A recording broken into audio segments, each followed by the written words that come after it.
everybody eventually clashes with Trump. You have a choice. You could either choose the sycophant route, or you could stand up for yourself occasionally.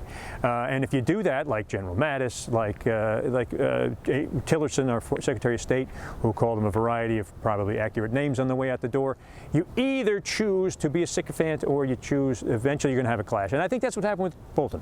This is a personality clash, not a policy clash. All these people saying, oh, the president says he was a lot more hawkish.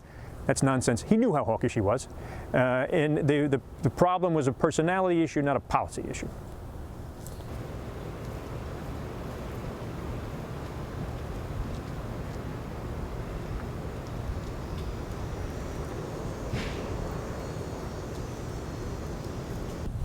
The odds of us going to war with Iran probably went down some, not so much because Bolton's gone, but because his people are going to be flushed out now.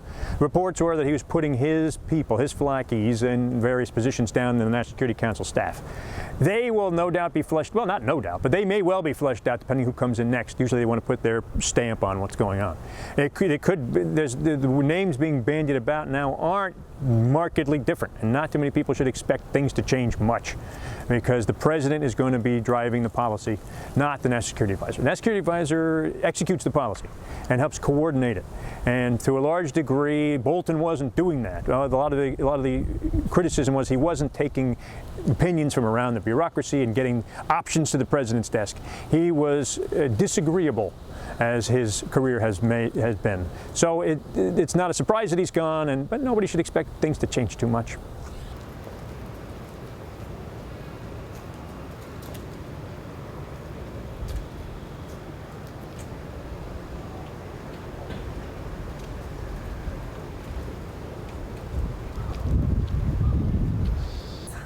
Politically, it doesn't make any difference.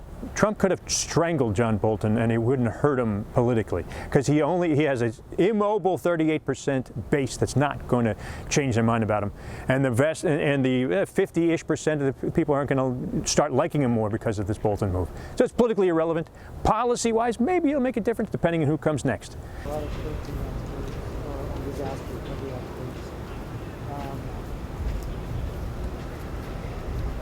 In the moment, there's always a sense that things are much worse than they are. I think with some distance, with some time, we'll look back on this crazy interlude that we've had with the policy process.